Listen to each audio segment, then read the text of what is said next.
अस्सलाम वालेकुम वरहमतुल्लाह। आप लोग सब कैसे हैं? ठीक हैं? आप लोगों का सबसे पहले मैं बहुत ज़्यादा शुक्र अदा करना चाहता हूँ कि आप लोगों ने मेरा चैनल सब्सक्राइब किया। और बहुत ज़्यादा माज़रत करना चाहता हूँ कि स्टिल मैसेजेस बहुत ज़्यादा हैं और कॉल्स बहुत ज़्यादा हैं, लेकिन रिप्लाई मैं ज़रूर करूँगा। मैंने अभी तक मैसेजेस चेक नहीं किए हैं, कॉल्स मैंने देखी हैं, लेकिन चेक मैंने इस वजह से नहीं किए कि जब मैं चेक करूँगा तो मैं उसको रिप्लाई करूँगा, लेकिन अगर मैंने चेक कर लिया रिप्लाई नहीं किया तो वो मैसेज मिस हो जाता है। तो आज हम अपने तीसरे एपिसोड का आगाज़ करने जा रहे हैं। पहला जो एपिसोड किया था वहाँ पे थोड़ा तारुफ करवाया था मैंने जैपनीज ऑप्शन का, कि अगर किसी को भी जापान ऑप्शन से गाड़ी चाहिए तो जापान में 150 से ज़्यादा ऑप्शन है। और एक वेबसाइट मैंने आप लोगों को बताई थी, ये फ्री वेबसाइट है, यहाँ पे जाके अपना आईडी बना सकते हैं। पाकिस्तान में थोड़ा बहुत लोगों को प्रॉब्लम हो रही है आईडी क्रिएट करने में, लेकिन कोशिश करेंगे इंशाल्लाह तो आईडी क्रिएट हो जाएगी इसके ऊपर। और इंशाल्लाह ये वेबसाइट की गाड़ियां जो हैं ऑप्शन की, मेरी अपनी वेबसाइट पे बहुत जल्दी लिंक होने के लिए जा रही हैं, तो आपको फिर कहीं और जाने की ज़रूरत नहीं पड़ेगी। मैं इंशाल्लाह अपनी वेबसाइट आपके साथ शेयर करूंगा, तो वहाँ पर ही सारी गाड़ियां आपको शो होंगी। राइट। तो पहले जो हमारा जो एपिसोड था उसमें मैंने जापानीज ऑप्शन के बारे में बताया था कि अगर आप एक कस्टमर हैं, किसी की बात नहीं करता, अपनी बात करता, मतलब अपनी बात समझें कि जैसे आप खुद और आप कस्टमर हैं और आपको जापान ऑक्शन से गाड़ी चाहिए, तो कैसे आप सर्च करेंगे? तो वो सारी चीज़ें मैंने एक छोटा सा तारुफ करवाया था इसके अंदर। ठीक है। और फिर हमारा दूसरा एपिसोड, फिर हम थोड़ा सा और आगे बढ़े थे कि गाड़ी तो हमने परचेज कर ली ऑक्शन से, और परचेज करने के बाद जो मराहिल हैं, जो प्रोसेस है, कि ऑक्शन के बाद फिर ट्रांसपोर्ट होगी गाड़ी जो आपकी यार्ड में आती है, उसके बाद आप गाड़ी की डॉक्यूमेंटेशन को अरेंज करते हैं, एक्सपोर्ट पेपर हो गया, और उसके बाद फिर बुकिंग अरेंज की जाती है। दो तरह के शिप होते हैं, रोरो शिप हो गया और कंटेनर शिप हो गया। उसकी थोड़ी डायमेंशन के ऊपर भी बात हुई थी, उसकी मेजरमेंट के ऊपर भी बात हुई थी कि जितना गाड़ी का साइज होता है उस हिसाब से उसका फ्रेट कैलकुलेट किया जाता है। रोरो के बारे में मैंने थोड़ा सा बताया था कि रोरो जो है वो एक पार्किंग शिप होता है जहाँ पे गाड़ी जो है वो पार्क की जाती है, और उसका जो फ्रेट कैलकुलेट किया जाता है उसकी क्यूबिक मीटर के हिसाब से जो है वो किया जाता है। वो आप मेरा पिछला जो दूसरा एपिसोड देखेंगे तो वहाँ सारी तफसीलात आपको मिल जाएंगी। तो इस तरह हम करके थोड़ा सा हम आगे बढ़े थे, और फिर हम आए थे गाड़ी शिप होने के बाद का जो मरहला है, और उसमें जो एक ऑफिशियल डॉक्यूमेंट मिलता है हम लोगों को जो बिल ऑफ लेडिंग कहलाता है, तो वो आपको सारी तफसीलात मेरे दूसरे एपिसोड के अंदर मिल जाएंगी। तो आप उसको जितना हो सके एक बार नहीं, जब तक आपकी समझ में नहीं आता आप उसको देखें। अच्छा, मैं इंशाल्लाह एक और वीडियो अभी पोस्ट करने के लिए जा रहा हूँ, और वो इंट्रोडक्शन के हवाले से कि काफ़ी सारे लोगों की मोहब्बतें हासिल हुई हैं और लोगों ने रिक्वेस्ट ही की है, आज भाई एक वीडियो आप ऐसी बनाते हैं कि जिसमें सिर्फ और सिर्फ गाड़ी का इंट्रोडक्शन हो। मतलब हमें नहीं पता होता कि कस्टमर को गाड़ी चाहिए, उसमें गाड़ी के अंदर उसको क्या क्या चीज़ें हमें देखनी पड़ती हैं तो हमारे लिए आसान हो। मतलब अगर मैं आपसे कहता हूँ कि मुझे टोयोटा कैमरी चाहिए, तो आप फौरन टोयोटा कैमरी को जो है वो सर्च करने में लग जाएंगे। उसके बाद आप जब सर्च करने में लगेंगे, आप बहुत सारी कैमरियाँ वो सर्च कर रहे होंगे, उसके बाद फिर सवालात आपके जहन में आना शुरू हो जाएंगे। अरे मैंने अयाज भाई तो ये तो नहीं पूछा, अयाज भाई ने तो ये बताया था मुझे टोयोटा कैमरी चाहिए, लेकिन अयाज भाई ने मुझे ये नहीं बताया कि टोयोटा कैमरी का कौन सा मॉडल ईयर चाहिए, मुझे उसका कलर कौन सा चाहिए, वो टू व्हील ड्राइव होनी चाहिए, फोर व्हील ड्राइव होनी चाहिए। मतलब मुख्तलिफ गाड़ियाँ होती हैं जिसमें टू व्हील ड्राइव भी आती है, फोर व्हील ड्राइव। कैमरी का ऐसे तस्करा मुँह पे हो गया। तो लेकिन मैंने थोड़ा सा मजीद आपको बताने की कोशिश की कि गाड़ी की इंफॉर्मेशन जो है वो पता होनी बहुत ज़्यादा ज़रूरी होती है। तो अब ये है कि मिसाल के तौर पे एक बंदा है कि उसको 7 सीटर चाहिए, वो सिर्फ मुँह से बोल रहा है मुझे 7 सीटर चाहिए, तो उससे पूछना ये ज़रूरी है कि भाई 7 सीटर चाहिए तो कौन सी चाहिए हमें। तो जितना अच्छा सवाल आपका आपके कस्टमर के साथ होगा, उतनी आपकी नॉलेज में भी इजाफा होगा और आपको चीज़ें क्लियर होंगी, ताकि आप आसानी से अपने कस्टमर के लिए चीज़ जो है वो देख सकें। तो मिसाल के तौर पे आपने किसी भी कस्टमर को अप्रोच किया, उससे बोला sir are you looking for any car from Japan, तो अगर उसने बोला यस आई एम, तो फिर आप उससे बोलेंगे सर कौन सी गाड़ी चाहिए। उसने आपसे बोला मुझे टोयोटा लैंड क्रूजर प्राडो चाहिए, आप फौरन आएंगे और Toyota land cruiser Prado search करने में लगेंगे। लेकिन आपने उससे ये नहीं पूछा कि टोटल लैंड क्रूजर तुम्हें चाहिए, उसका मॉडल ईयर कौन सा चाहिए, 2022 चाहिए, 2021 चाहिए, 2023 चाहिए, कौन सी मॉडल ईयर चाहिए, तुम्हें कलर कौन सा उसका पसंद है, उसका ग्रेड कौन सा तुम्हें चाहिए, तुम्हें 7 सीटर चाहिए या 5 सीटर चाहिए, टू व्हील ड्राइव चाहिए, फोर व्हील ड्राइव चाहिए। तो ये कुछ बेसिक इंफॉर्मेशन है, इंशाल्लाह आप लोगों के साथ शेयर करूंगा, तो ये पूछनी बहुत ज़्यादा ज़रूरी है। तो जैसे कि कल मैंने आप लोगों के साथ एक नोट शेयर किया था, और इसके ऊपर थोड़ी सी हमने कल जो है वो बातचीत की थी, उसको थोड़ा सा यहाँ पे मैं रिपीट करने की कोशिश करूंगा। तो ये सारी इंफॉर्मेशन है जो आपको पता होनी ज़रूरी है। आपको ये पता होना ज़रूरी है कि जिस कस्टमर को आप अप्रोच कर रहे हैं, जो आपसे गाड़ी पूछ रहा है, उसको कौन सा मॉडल ईयर में इंटरेस्ट है। और माइलेज उससे पूछें कि आपको कितने माइलेज की गाड़ी जो है चाहिए, आपको ऑटोमेटिक चाहिए या आपको मैनुअल चाहिए। ठीक है।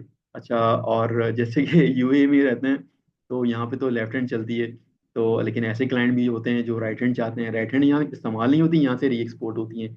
तो ये सारी इन्फॉर्मेशन जो है वो जाननी बहुत ज़रूरी होती है, क्योंकि इसमें ना टाइम बहुत ज़्यादा ज़ाया होता है। टाइम इसलिए ज़ाया होता है कि आपने कस्टमर से पूछ लिया, उसने आपको कैमरी बता दी, अब आप सर्च करने में लग गए। ठीक है, अब आप लेफ्ट हैंड गाड़ी जो है वो सर्च कर रहे हैं।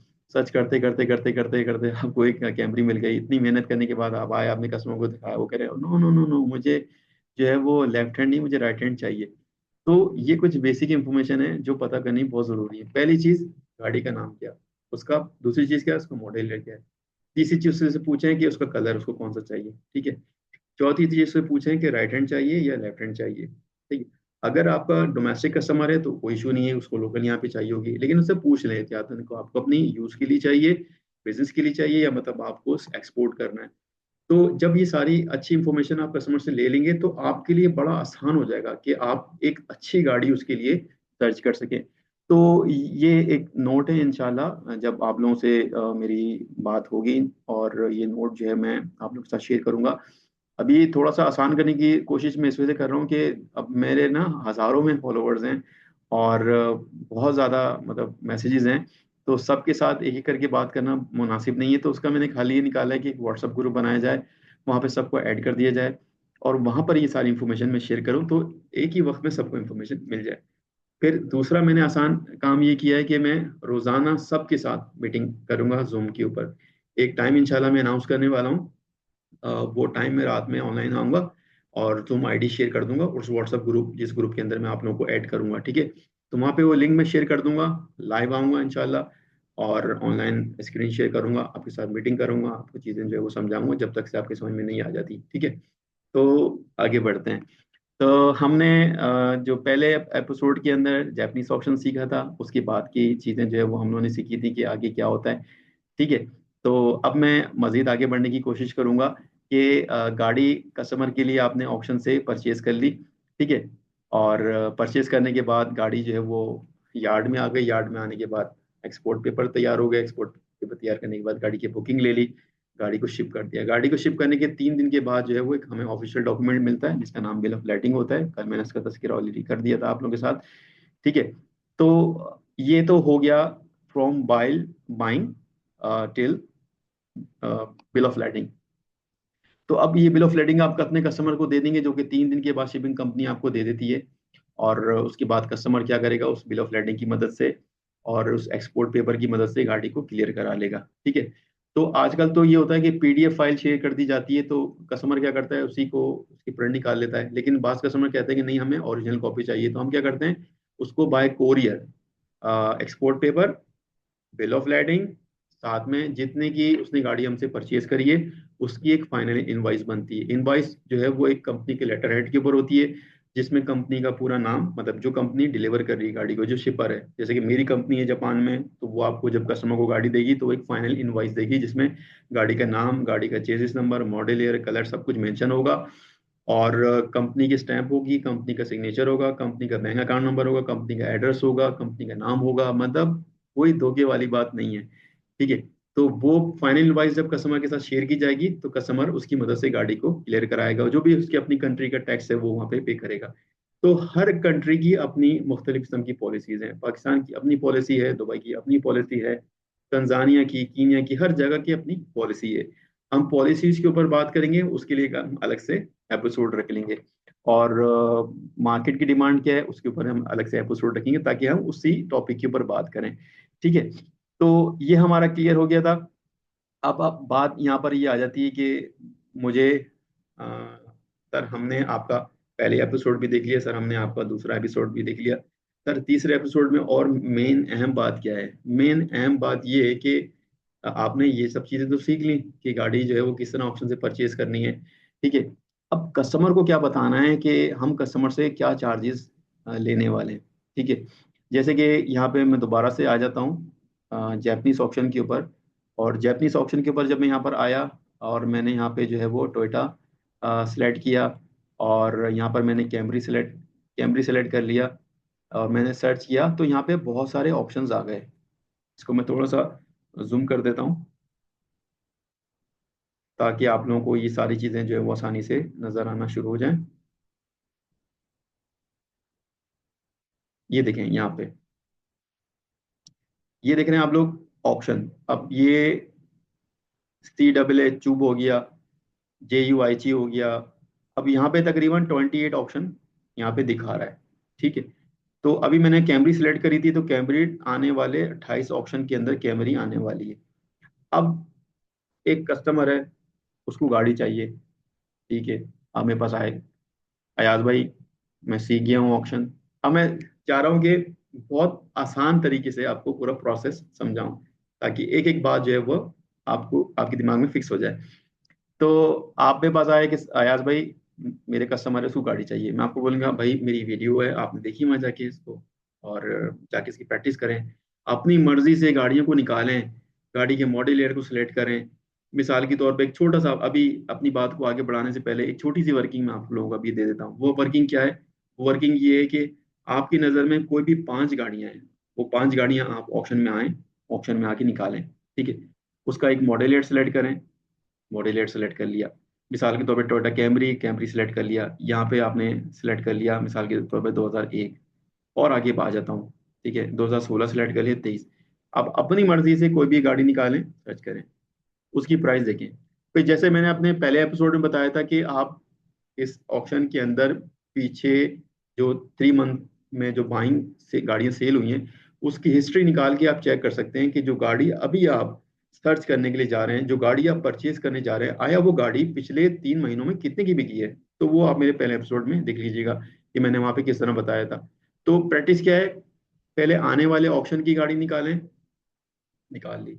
उसके बाद पिछले 3 ऑप्शन में जाएं, सेम कलर की गाड़ी निकालें, सेम मॉडल ईयर की गाड़ी निकालें, और देखें वो कितने की बिकी है।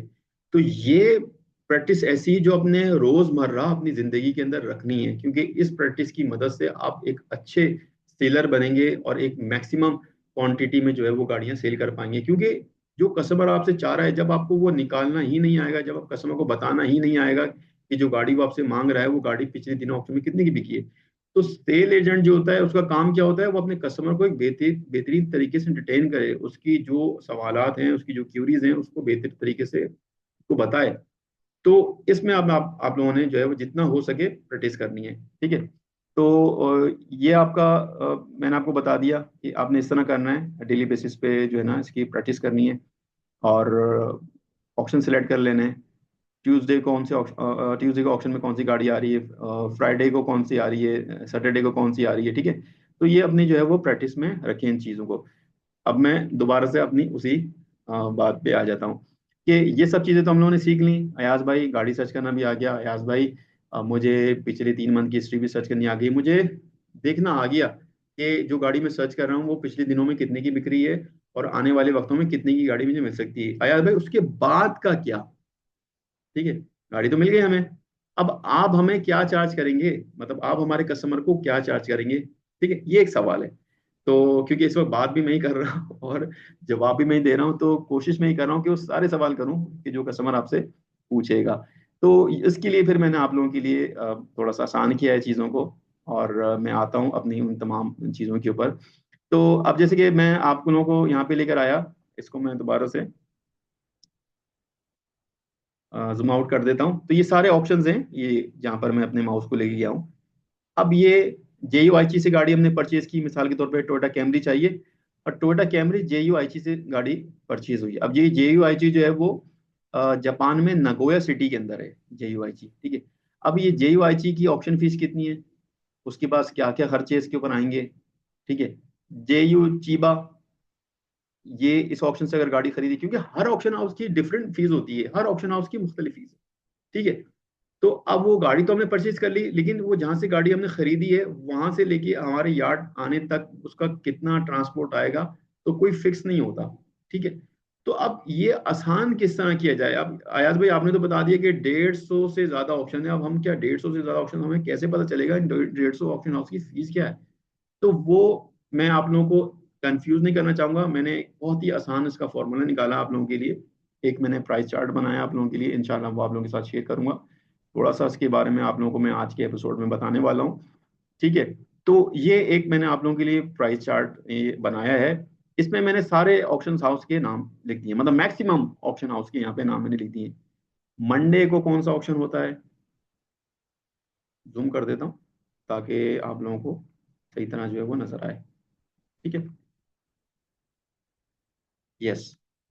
अच्छा, यहाँ पे मैंने मंडे का अलग ऑप्शन कर दिया है, ट्यूसडे का अलग ऑप्शन कर दिया है, वेडनेसडे का अलग कर दिया, थर्सडे, फ्राइडे, सैटरडे, संडे को छुट्टी होती है, संडे को कोई ऑप्शन नहीं होता।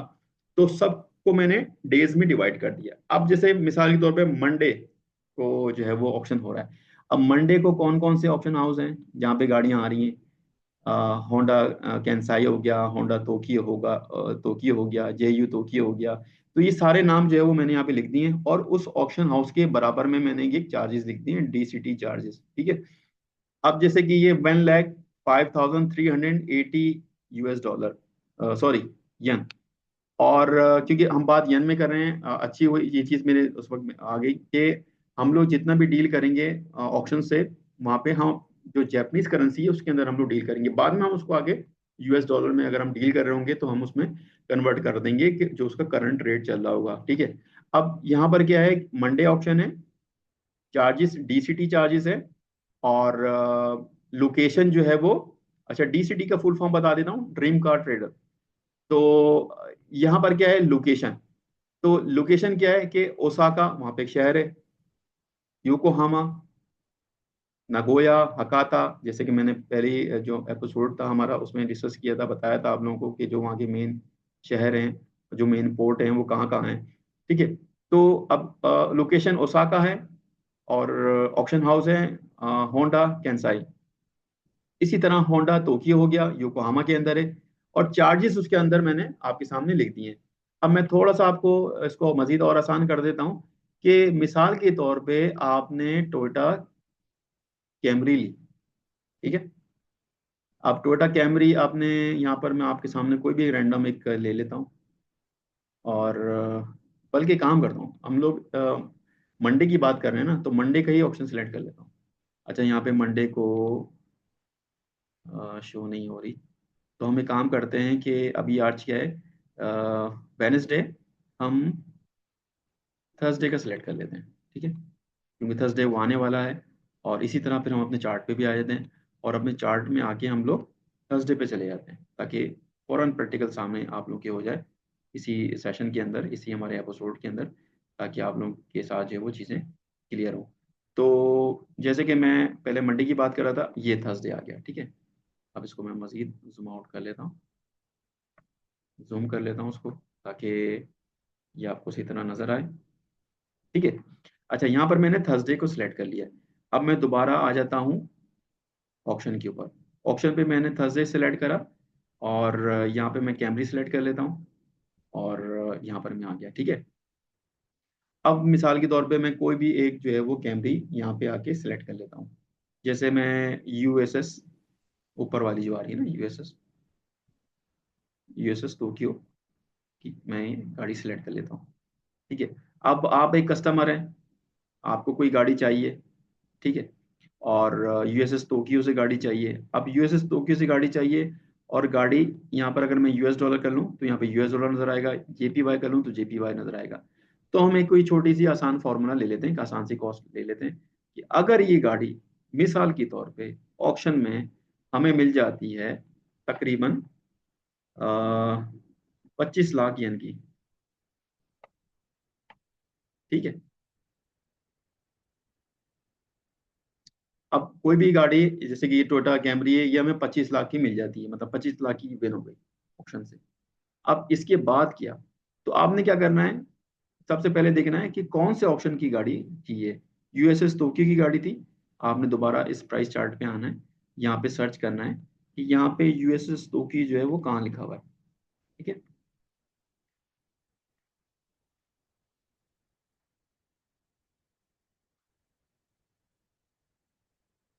ये आ गया यूएसएस टोक्यो। अब यूएसएस टोक्यो की गाड़ी है, तो इसमें क्या लग रहा है, इसके जो चार्जेस हैं, इस चार्जेस में क्या क्या मैं आपको बता देता हूँ। इस चार्ज, इसके अंदर जो चार्जेस मैंने लिखे हैं उसमें क्या क्या शामिल है। इसके अंदर जो है वो ऑक्शन की फीस शामिल है। इसमें जापान के जितने भी खर्चे हैं, ट्रांसपोर्ट हो गया, डॉक्यूमेंटेशन चार्जेस हो गए, जितने भी चीज़ें हैं वो सब इसमें शामिल है। इवन कि इसके अंदर जो शिपर है, मतलब जो मेरी कंपनी है, उनके जो सर्विस चार्जेस हैं वो भी इसके अंदर शामिल हैं। ठीक है। तो 1,18,250 यन इसकी जो है वो चार्जेस हैं। हमने क्या करा, मिसाल के तौर पे हमने एक कैलकुलेटर खोल लिया था कि 25 लाख की ये गाड़ी परचेज हुई। इसको इसमें हमने ऐड कर दिया यूएसएस टोक्यो चार्ट में से जो उसके प्राइस थे। ठीक है। तो इसको हम कर देंगे इंटर। अब ये आ गया कितने, 26,18,250 यन की ये गाड़ी आपको पड़ गई। इसके अंदर क्या था, गाड़ी की प्राइस, और जो मैंने ये चार्ट दिया था, चार्ट के अंदर जो चार्जेस लिखे हुए हैं, जापान के सारे खर्चे डाल दिए इसके अंदर।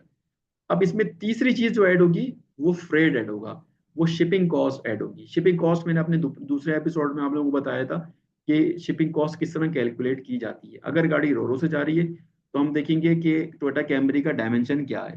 ठीक है। अभी तक जो हम लोग बात सारी कर रहे थे वो हम कर रहे थे यन के अंदर। ठीक है। तो ये सारी बात जो है वो यन में हो रही है। तो आप लोगों को जो इसका एक्सचेंज रेट है इंशाल्लाह वो मैं कैलकुलेट करना दिखाऊंगा। तो सिंपल फॉर्मूला है, अगर आपको बिल्कुल भी कैलकुलेट करना नहीं आ रहा, सिर्फ एक रफली थोड़ा सा बहुत आइडिया लेना चाह रहे हैं, तो एक छोटा सा जो बच्चों वाला फॉर्मूला है, उसमें क्या क्या होता है, उसमें ये होता है कि आप मिसाल के तौर पे एक वेबसाइट है एक्सी के नाम से ना, एक्सी पे आप आ जाएं। मतलब जिनको कैलकुलेशन में प्रॉब्लम है, वो कैलकुलेशन नहीं कर पा रहे, और वो क्या करें, यहाँ पर आ जाएं। एक्सी एक वेबसाइट है, इसके ऊपर आ जाएं। यहाँ पर आके जो है ना वो यहाँ पे सिलेक्ट कर लें JPY, जैपनीज, और यहाँ पे सिलेक्ट कर लें अगर आप यूएस डॉलर में करना चाह रहे हैं इसको कन्वर्ट। ठीक है। अब हमने वहाँ ऑलरेडी कॉपी कर लिया था, तो यहाँ पे मैं कन्वर्ट कर दूंगा। तो अब ये आपको कैलकुलेट करके करंट रेट जो चल रहा है, जो पूरी दुनिया मैक्सिमम लोग जो फॉलो कर रहे हैं, एक्सी को फॉलो कर रहे होते हैं, तो यहाँ पर इसका जो है वो डॉलर में आ गया 17,657 यूएस डॉलर, 0.56 की ये गाड़ी आपको पड़ गई है।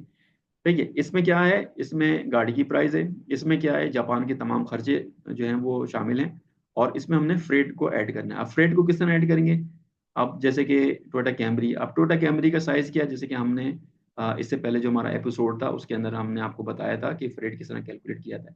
तो यहाँ पर मैं आपको एक छोटा सा फॉर्मूला की एक गाड़ी है, तो मैं रोरो का यहाँ पे आपको बता देता हूँ। अब जैसे टोयोटा कैमरी है, टोयोटा कैमरी को अगर हम इसका जो M3 जो उसका साइज होता है, डायमेंशन जो होती है उसकी, और जो उसका पर क्यूबिक मीटर जो होता है, जो उसका क्यूबिक मीटर है, तो टोटल M3 जो है उसका अगर हम 13 लगा रहे हैं, तो अब मुझे मिल रहा है, मुझे इसका फ्रेट मिल रहा है मिसाल के तौर पे जापान से लेके और दुबई तक का, जो मुझे शिपिंग कंपनी दे रही है वो 75 यूएस डॉलर दे रही है। अब 75 यूएस डॉलर को मैं मल्टीप्लाई कर दूंगा कैमरी के साइज से, 13 इसका साइज है, तो ये 975 यूएस डॉलर इसका फ्रेट हो गया। ठीक है। तो अब हम दोबारा जो है वो आ जाते हैं एक्सी के ऊपर। तो एक्सी पे हमने जब पूरा ये डाला था अपना जो हमारा चार्जेस थे, और कैमरी के प्राइस मिला के जो हमने कैलकुलेट किया था, तो उसको हम क्या करेंगे, इससे प्लस कर देंगे इसको इसके अंदर। तो ये हमारी टोटल CNF वैल्यूम बन गई, मतलब from Japan up to Jebel Ali port 18,633 को हम राउंड फिगर कर देते हैं कि 18,640 यूएस डॉलर की गाड़ी जापान से लेके जबल अली पोर्ट तक पड़ गई। ठीक है। अच्छा, यहाँ पर जैसे मैंने आपको प्राइस बताया कैमरी का, तो अगर कैमरी इतनी की यहाँ नहीं है और सस्ती कहेंगे, अरे अयाज भाई आपने तो बहुत महंगी कैमरी बता दी, कैमरी यहाँ पे इतनी की थोड़ी मिलती है। ये सिर्फ मैं आप लोगों को सिखा रहा हूँ कॉस्टिंग की, कॉस्टिंग किस तरह की जाती है। मैंने एक रफली एक आइडिया के तौर पर मैंने एक अमाउंट ले लिया था कि अगर 35,000 यन, 35 लाख यन या 25 लाख यन की गाड़ी अगर होती है, तो ऐसा नहीं है कि ये जो मैंने प्राइस आपको बताई कि कैमरी इतने की, ये सिर्फ आप लोगों को सिखाने के लिए मैंने एक प्राइस ली थी। आप लोगों को डरा नहीं रहा कि इतनी महंगी जो है वो कैमरी मैं आप लोगों को दे रहा हूँ। ठीक है। तो इसमें कोई भी सवाल हो यकीनन आप मुझसे ज़रूर पूछिएगा, और कोशिश ही करिएगा कि इस वीडियो को भी आप बार बार देखें। तो दोबारा से रिपीट करूँगा, और दोबारा से उस चार्ट के ऊपर आऊँगा तो इस चार्ट के अंदर मैंने तमाम चीज़ों को तफसील से दे दिया है। मंडे ऑप्शन दे दिया है आप लोगों के लिए, ट्यूसडे ऑप्शन दे दिया है, थर्सडे दे दिया है, फ्राइडे दे दिया है, सैटरडे दे दिया है, संडे नहीं है क्योंकि संडे को जो है वो छुट्टी होती है। मैं इसको अभी दोबारा से जूम आउट कर देता हूँ और ताकि आपको ये सारी चीज़ें नजर आएं। तो ये चार्ट है, राइट। तो यहाँ पर जो है ये मंडे का ऑप्शन है, आप लोग देख सकते हैं इसके अंदर। और यहाँ पे आएंगे आप लोग तो ये वेनसडे का ऑप्शन आप लोगों को नजर आ रहा है, इसी तरह जो है वो ट्यूसडे का भी है। तो वो पूरा इस शीट के अंदर मौजूद है। तो जो लोग मुझसे रब्ता करेंगे इंशाल्लाह उनके साथ ये जो है वो मैं शेयर कर लूंगा। जो लोग काम करने में इंटरेस्टेड हैं उनके साथ ये मैं चार्ट शेयर कर लूंगा। तो हम एक काम करेंगे, आपके साथ एक मीटिंग रख लेंगे इन तमाम चीज़ों के ऊपर। ये जो तीन मैंने अभी सेशन जो लूट करें, इंशाल्लाह कल भी परसों कोशिश ही करूंगा डेली बेसिस पे जो है वो एपिसोड को जो है मैं लोड करूं, चीज़ों को पहले आप लोगों को समझाऊं, उसके बाद फिर मैं आप लोगों को ऑप्शन मतलब आप लोग काम के बारे में कि मेरे पास आप लोगों के लिए क्या क्या काम है, फ्रीलांसरों के लिए क्या काम है, इन्वेस्टर्स के लिए क्या काम है। मतलब मैं पूरी दुनिया को, मतलब पूरी दुनिया भर में जितने भी लोग रहते हैं, अगर किसी के पास पैसे हैं और कोई चाहता है कि अच्छा बिजनेस करे, तो एक ऑप्शन तो मेरे पास अभी भी दरवाजे मेरे खुले हुए हैं कि मुझे अपनी इंडस्ट्री का एक नया अमेज़न बनाना है ऑटोमोबाइल इंडस्ट्री में, जहाँ पे फ्रीलांसरों के लिए जगह हो, जहाँ पे इन्वेस्टर्स के लिए जगह हो, हर किसी के लिए जगह हो। और हम उनको एक बेहतर अमाउंट उनके साथ शेयर करें। मतलब अगर एक, जैसे कि आपने मेरी वीडियो देखी होगी, मैंने उसमें कहा था कि मैं 500 dirham जो है वो शेयर करूंगा, पाकिस्तानी 38,000 होते हैं। मतलब एक बड़ा अमाउंट शेयर कर रहा हूँ ताकि बंदा जब उसको अर्न करे तो उसको खुशी हो कि हाँ वो कुछ कमा रहा है।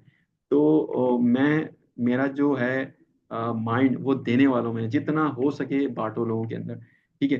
तो ये आप इसको चार्ट को देख लीजिएगा।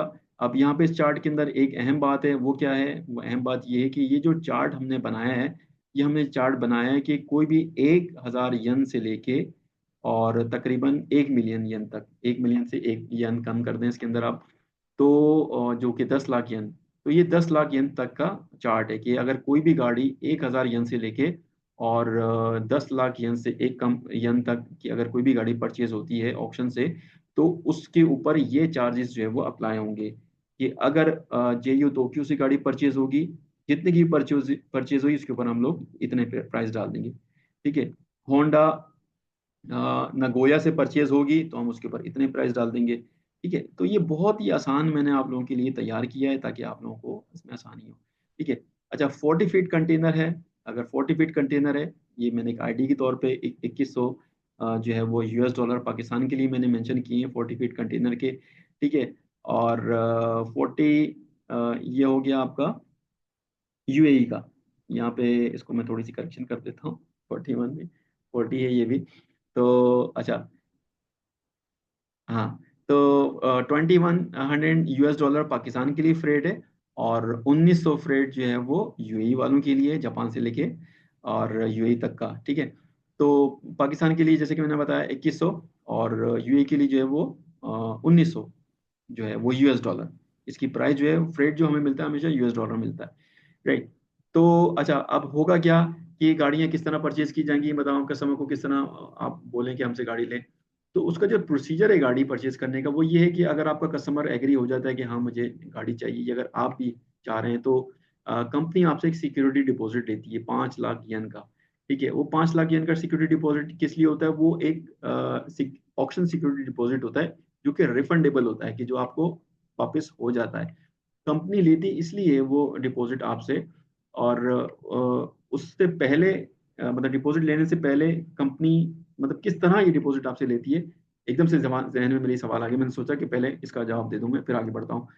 तो लोगों के जहन में आएगा 5 लाख ये वीडियोस बना बना के, ऐसा तो नहीं है कि पैसे लेके भाग जाएंगे। तो बात ये होती है कि सबसे पहले ट्रस्ट करना क्या ज़रूरी है कि कोई आपसे कांटेक्ट कर रहा है। जैसे एक बंदे ने मुझे कांटेक्ट किया कि मैं इंटरमीडियरी बैंक से बात कर रहा हूँ, और एक हमें आपसे एक डिपॉजिट चाहिए आपकी ट्रांजेक्शन पास करने के लिए। तो मैंने कहा अच्छा ठीक है। इंटरमीडियरी बैंक वाले इस तरह आसानी से तो कांटेक्ट करते नहीं किसी को, बल्कि कांटेक्ट ही नहीं करते।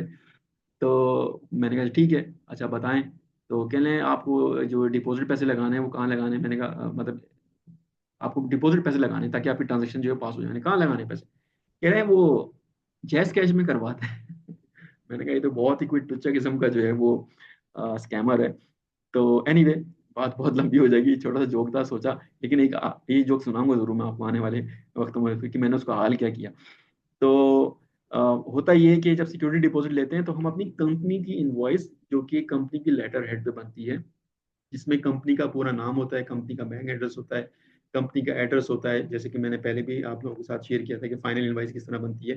तो वो सारी डिटेल होती हैं और वो हम बाय ईमेल अपनी कंपनी की ईमेल से कस्टमर की कंपनी ईमेल पे वो इनवाइस भेजते हैं। कस्टमर उसको बैंक पे लेके जाता है, वेरीफाई करता है, उसके बाद वो डिपॉजिट लगाता है। जब हमें वो 5 लाख येन का डिपॉजिट रिसीव हो जाएगा जापानीज कंपनी में, जो हमारी जापान में कंपनी है, जब वहाँ पे वो पैसे हमें रिसीव हो जाएंगे तो हम आपका अकाउंट खोल देंगे, ताकि आप जो है आपको परचेज जो है वो अलाउ। अच्छा, ये डिपॉजिट लेते क्यों हैं? लेते इसलिए हैं कि मिसाल के तौर पे एक खुर्रम साहब है, खुर्रम साहब ने मुझे कहा कि अयाज भाई मुझे जो है वो गाड़ी चाहिए। मैं, ठीक है, सही है, कौन सी गाड़ी चाहिए? टोयोटा कैमरी चाहिए। सही है सर, हम उठा लेंगे आपके लिए। भाई मैं सिक्योरिटी डिपॉजिट मैं नहीं दूंगा, ठीक है, मैं सिक्योरिटी डिपॉजिट नहीं दूंगा। ठीक है, नहीं लेते आपसे सिक्योरिटी डिपॉजिट। हमने जो है वो उनके लिए गाड़ी बिड कर दी। दोबारा से ऑप्शन खोल लेता हूँ यहाँ पे, ताकि मेरी ये बात जो है ना वो आपको आसानी से समझ में ज़रूर आए।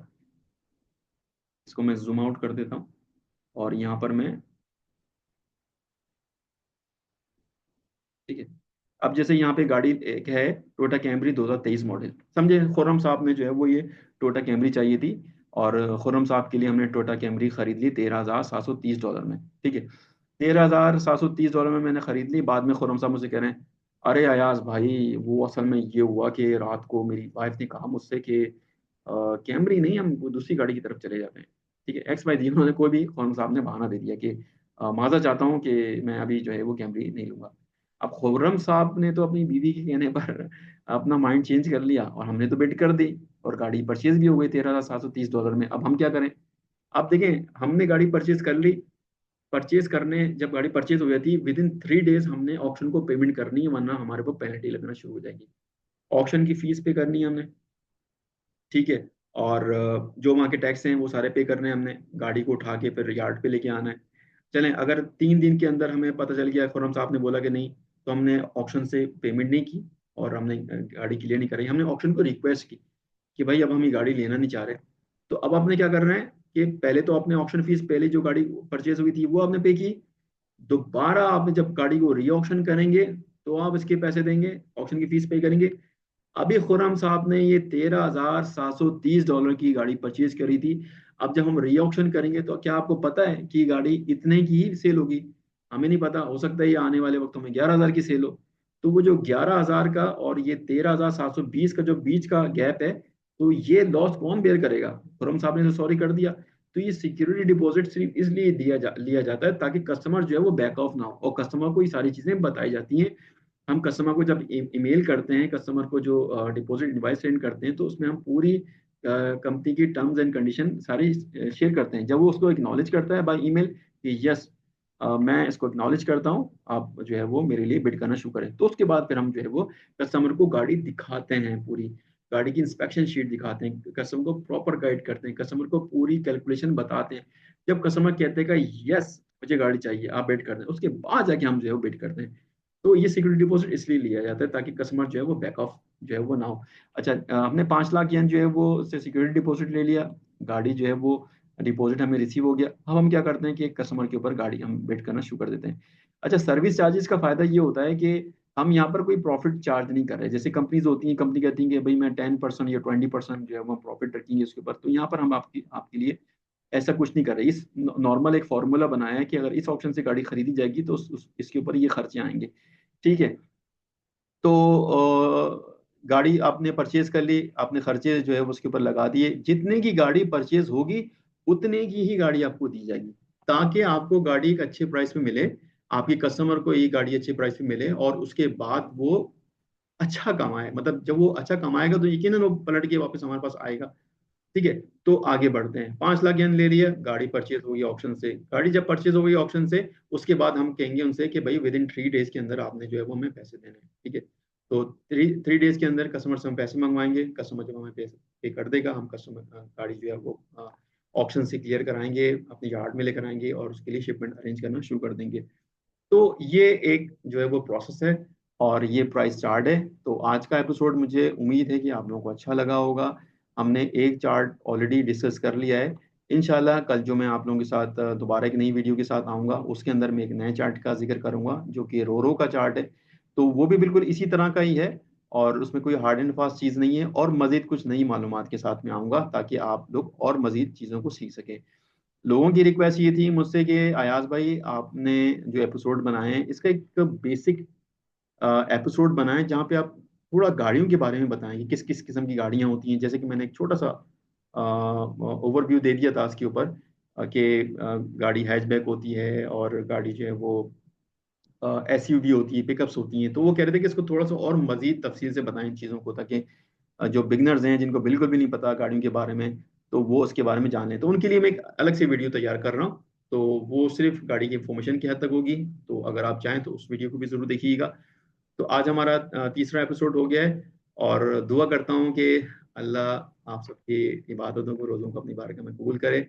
एक दिल की बात थी जाते जाते शेयर करना चाहूँगा, वो ये कि मुझे हज़रत अली इस्लाम का एक कॉल बहुत अच्छा लगता है। वो क्या है, वो ये कि लोग जो होते हैं वो मेहनत में रिस्क को तलाश करते हैं, हालांकि परवरदिगार ने रिस्क को सखावत में पोशीदा रखा है। मतलब सखावत क्या है, बांटने में।